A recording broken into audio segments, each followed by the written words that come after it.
So I'm sitting together here with Baptiste Brossard-Kimmel, the Managing Director of Effigy Consulting. And Baptiste, it's a pleasure to be talking with you once again. Today we are discussing the financial results of FedEx, who have just come out with their figures for the past financial year, which in their case ended at the end of May 2026. So let's have a little session looking at those. So I suppose the first question would be, what are the key details in your view on their major financial results? Yes, yeah, good. Thank you, Paul, for the question. I mean, if we look at the express segment, that's definitely what we are looking for at Effigy about the parcel segment. The result shown a 9.3% growth in revenue, so pretty strong if you compare to other competitors on the market. And on the other side, a 3.3% growth in volume. So at the end, we consider that in terms of revenue, it's definitely higher than the market average, and in the volume, it could be considered a bit lower. Mm-hmm. So the major insight for us, if you look at this, is that the margin has increased. It has come from 6.5% previous year to 7.2% that year. And it illustrated the pricing power of FedEx Express on its segment. And it's definitely a premium segment that is not comparable to the other discussion we have had about typically GLS or Railmail. Here we are talking about a premium segment. And FedEx has the capacity to rebalance the cost increase they supported and even a bit higher at the end, because the margin has been improved over that years. Yeah, that's definitely the point for me, and we can observe that this point is having two different trends. We've increased on the revenue per piece on the international priority, whereas there is a bit of decrease on international economy. So FedEx also faces the price pressure on the international economy, but sounds definitely more capable to rebalance the cost increase and so have more pricing power on the premium segment, and so the international priority products on their side. Right, and just as a reminder, perhaps to everybody looking at and listening to this broadcast, the international priority is very much the premium B2B express products, whereas international economy tends to be the slower deferred products that are not so urgent and therefore have a lower price in general. And that also includes some of the B2C e-commerce, I think it would be fair to say. Baptiste, if we look at the geographical markets again for FedEx, obviously they've got their big domestic US business, and then of course they've got their worldwide operations around different regions around the world. So how are they performing in the USA, and how are they performing in the rest of the world? Yes. So let's start with the US, because indeed they have a significant volume about the domestic US market.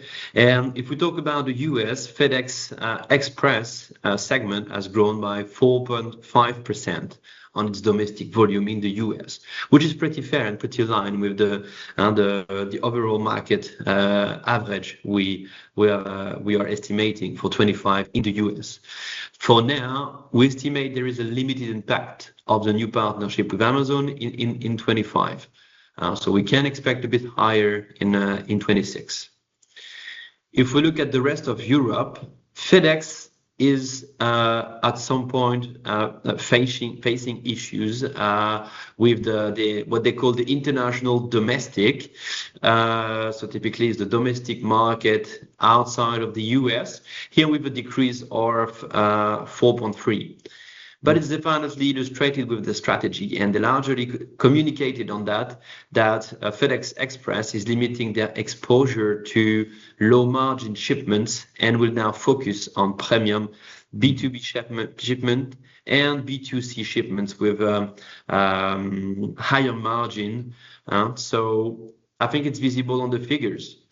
They decrease on domestic, they grow a little bit on international export, but definitely they select their segment, and it's definitely visible on the figures.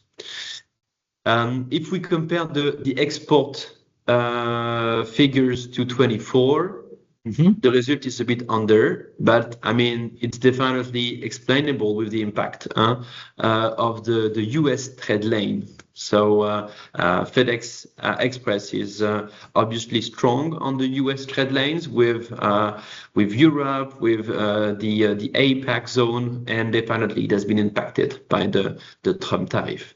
So, I mean, considering that, having a slight growth on the export volume is pretty okay at that moment. No, in fact, I think you did some research recently looking at the shifts in trade lanes. And obviously there were big shifts in, let's say, the trade lane volumes going out of China to the US and to Europe. I don't know if you'd like to just briefly recap a couple of the main findings there, which I think was very much looking at the shift away from volumes to the US and towards Europe. Yeah, definitely, and so I definitely invite all the listeners to the podcast to look at this study that we have done on the impact in terms of volume for parcel trade lane shipment from Europe or from APAC zone to the US, and at the end the impact is pretty from 13% to 25% depending on the country of origin. So if you consider that, having a performance of FedEx that is a 0.7 growth in international export is pretty fine because they are largely exposed to the US trade lane. Yeah, I think that's a very valid point, as you say. It's a question of exposure to different markets. Obviously now they've started into the next financial year, which will actually be quite a short financial year. They're changing in 2027, I believe, to the traditional quarterly calendar months, so January to March and so on. So if we look at the current business year, what are the forecasts? What are they expecting? And what's the outlook for FedEx in your views? Yeah, I mean, if they the outlook sounds pretty ambitious for FedEx because they clearly stated that they expect a growth of around 11% in revenue.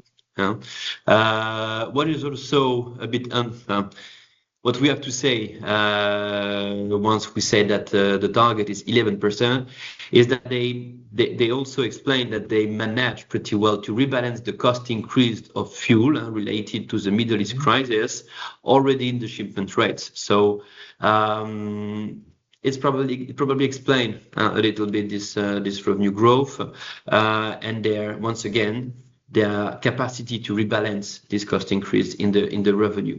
So revenue increase of 11%. They will continue to focus their strategy on profitable segments. So typically premium B2B and B2C with high margin vertical markets. Right. There are certainly many changes going on at FedEx at the moment, as I think the market is aware of, also in terms of strategy, in terms of acquisitions and other measures as well. So let's see what's going to happen with FedEx this year. It certainly remains an exciting story, I think. Very good. Thank you, Paul. Thank you so much. Thanks, Baptiste. It's been a pleasure once again. Thank you.